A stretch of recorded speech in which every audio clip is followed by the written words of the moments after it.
Hi, Michaela. Just looking at your document.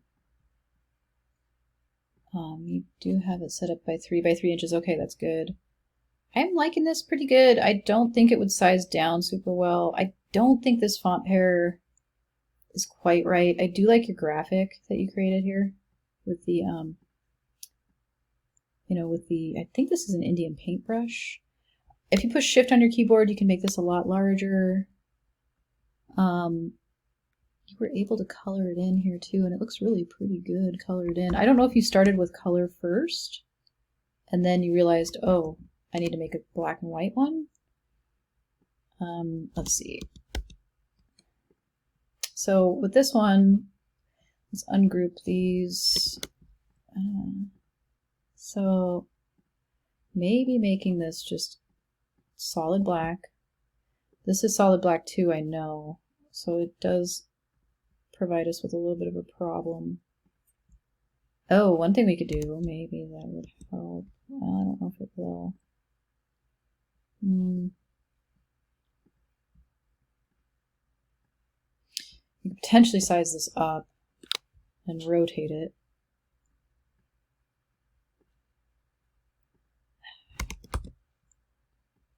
I don't know if this is going to work. Object, transform, reflect. Okay, and then maybe we could have it. Ooh, that's looking kind of busy.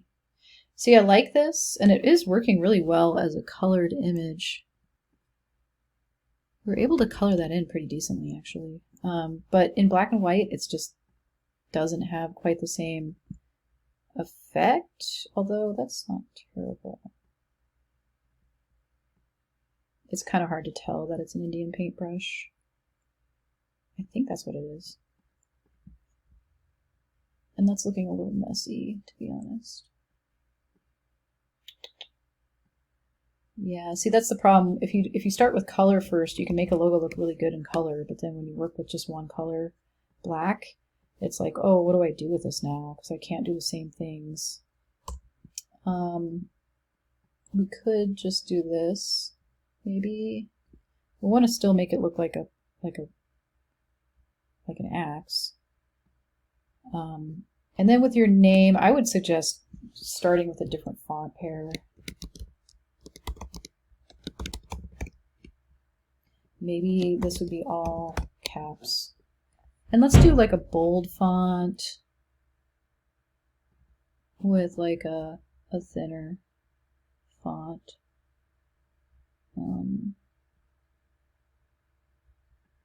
Maybe something like that.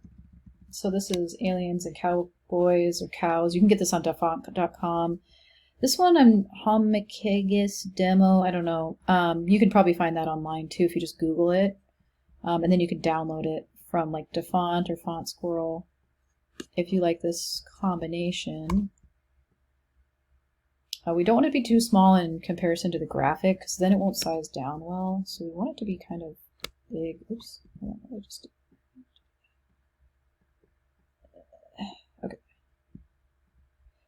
That might be a little too big, but we'll see what we can do here.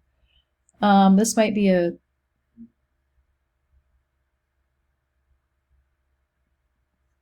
oops. Let's grab this whole thing. Because when we size this down, this is going to get lost.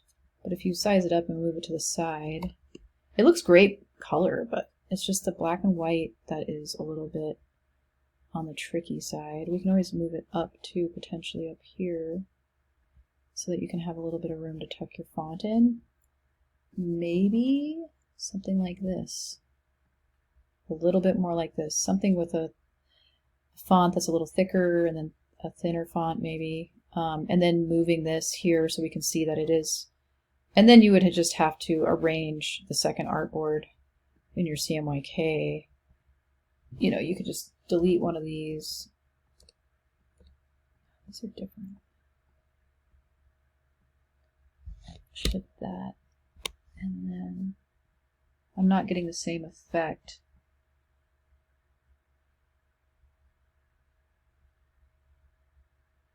With this one as I did with this one.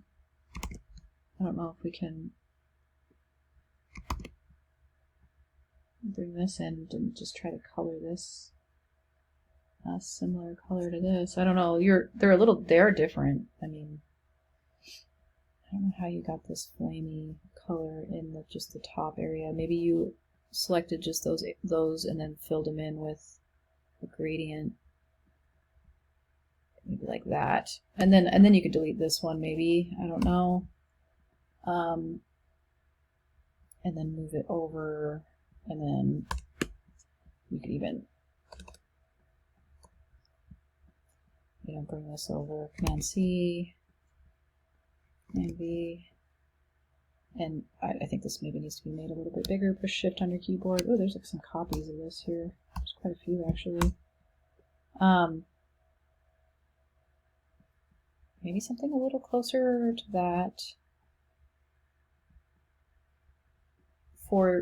So that it looks good in black and white too, because the way you had the flower before, it just wasn't working with one color black as well as something like this.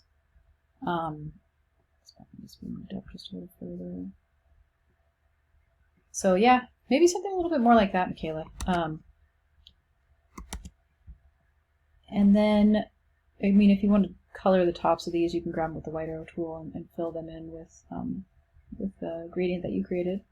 But yeah, I really like this. I think this looks pretty good. I just think it needs a little tweak just due to the fact that maybe you were working in color before you worked in black and just black.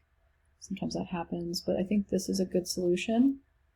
And then just export out. Just remember when you export these out, export as. Use artboards, put them on a JPEG. Let's say this is going into our logo design folder. Export CMYK, high resolution. This one, similar. File export as. We want it to go in our logo design. This looks right. JPEG, export. You might want to make this grayscale and CMY, and then 300 on the black one. And then you'd zip that up and submit that for a grade. I do have a video in Brightspace that goes over how to do that. But anyway, I think you did a good job. We'll talk to you later. All right, bye.